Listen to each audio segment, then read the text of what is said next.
Friar Faithful, we got to talk about a new player being linked to the Padres in free agency. Let's talk about what Jon Heyman is saying could be the Padres' next move. What's going on, everybody? Christian Pedersen back with another episode of Padres Digest, the show that, according to one user, takes absolutely forever to get to the point on my episode. So apologies for being long-winded. I'll say this one. It's going to be about Miguel Andujar and how he is the next free agent to be linked to the Padres, and I'll give you my thoughts on him along with what Jon Heyman, and actually an educated MLB insider, has to say about him. Before we get to that, though, got to say thank you to Kalshi for sponsoring today's video. Kalshi, it's America's #1 options trading network. They got you covered in all 50 states, California and Texas included. And Padres fans, I guess anybody who's watching this, if you're a Dodgers fan, hate watching this, or pity watching this, however you view it. You can also use Digest MLB, and you'll get $20 when you trade your first 100.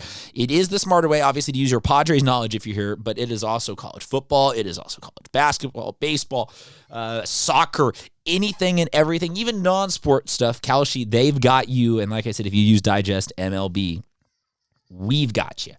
Okay.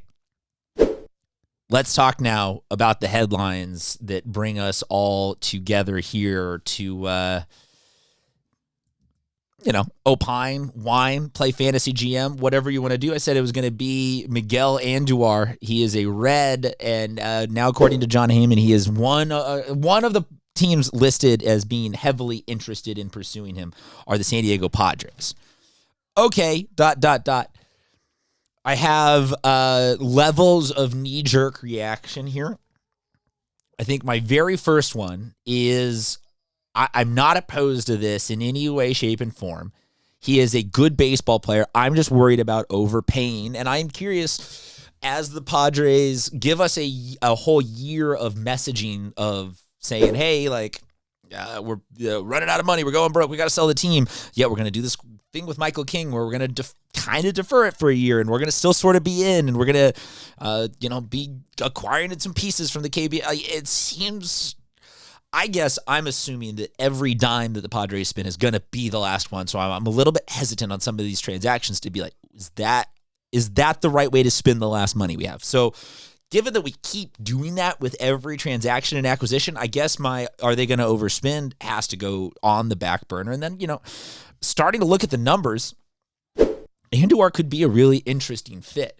Certainly the batting average is there. The home runs, not great in terms of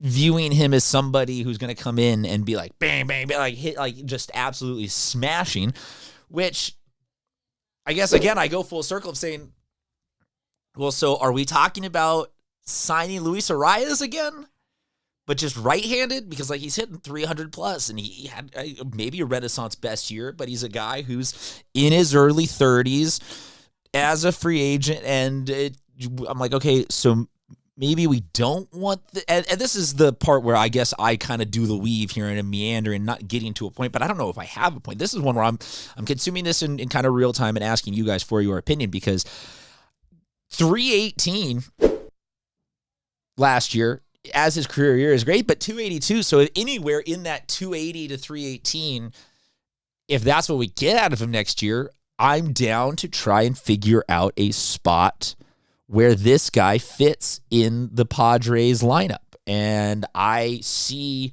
no reason not to be in the conversation. Where I think that you could start to poke some holes in it that Heyman and others have brought up is, let's take a little bit of an excerpt from the articles here that I was reading. As always, apologies to anyone reading these on phones. Andujar, 31 in March, and I'm probably saying that wrong. I apologize for names as always. Is coming off his best season in years. He missed a little over a month due to an oblique strain, but got into 94 games split between the A's and Reds after a deadline trade. He generally puts the ball in play a lot, avoiding both strikeouts and walks, and that continued to be the case last year. In his 341 plate appearances, his 5% walk rate was quite low, but he only struck out at a 14% clip. So again, I feel like we are talking about recreating. This is Luis Arraez again. Less games, but this is in like the way that in Moneyball they're like, oh, we're not going to replace it, we're going to recreate it. This is recreate him. Let's continue reading here, and this kind of to me gets to the core of where I feel like I fall 51-49 in favor of going after this. He produced the 318, 352, 470 batting line. Production was translated to a WRC plus of 125 or 25% better than league average. Some of these are advanced metrics that I know some of you love, and some of you, it's just like eyes get glossy, so apologies for kind of splitting some hairs here. There was likely a bit of good luck in there. In a 348 batting average on balls in play was quite high, but it would have been even a good showing with neutral luck, which, okay, I don't understand how you're going to downgrade somebody's luck in terms of the projection numbers. He slashed, goes into his numbers for the last 2 seasons, showing that just he's been a net positive offensive player for the last 2 years. It's interesting that, though, he's a guy who puts the ball in play and seems to get positive results. I would want that. Maybe this is getting Luis Arraez for $12 million less because this guy is not a multiple-time batting champion, and teams are going to just be like, yeah, you're 32, we're not going to give you a 10-year deal, so here's 3 years, something like that, 4 years, something like that, and give him a good.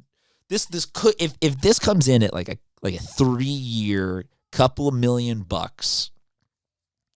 he is listed technically as a left fielder, and is not somebody who is a crazy over the top defensive, and like he's not going to beat Laureano out there, but we need backup outfielders. And we need a potential concept. It feels to me like the Padres are not going to get one guy this year to be there is no Big Papi. There's no 45 home runs just sitting there in the middle of the order, just doing nothing but taking softball, daddy league hacks.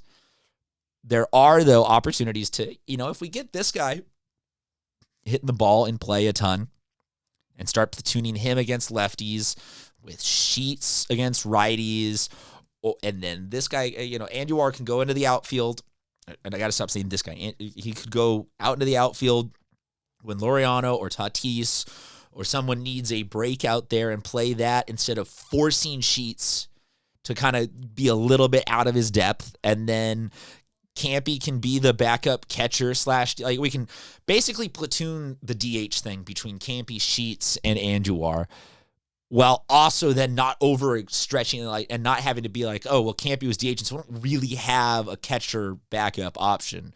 Or then at this rate, we could, if we have a couple of guys doing the other thing, we could afford a third catcher type of spot and really commit Campy to being more of just a dude who's his vision on this team is to be that DH and let him just focus on absolutely ripping it at the plate.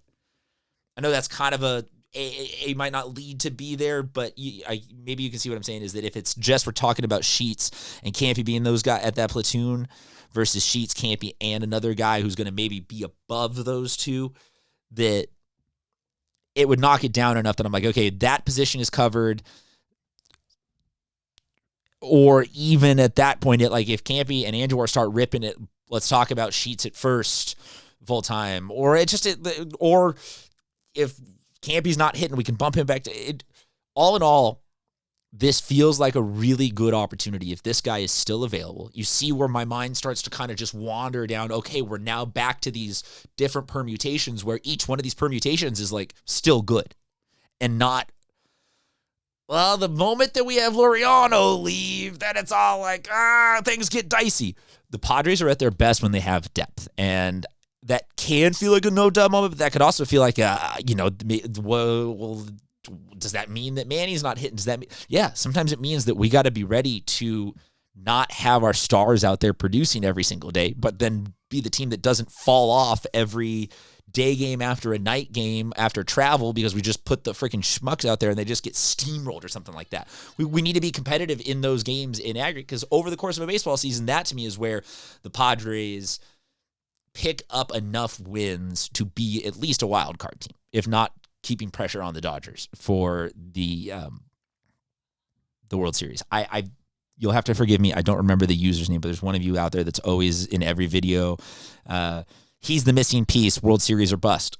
This feels like we might never know. The only way we'll know after winning a World Series is to do a full autopsy, but it feels like this could start to be like, oh, low-key, that was the missing piece. Andujar coming off the bench and hitting a freaking juicy 306 and just being our guy. So, I don't hate it.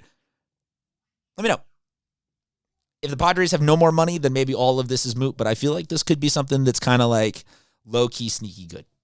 Drop a comment. If you want to hit the subscribe button, I'm not going to be mad to you. Talk to you guys next time.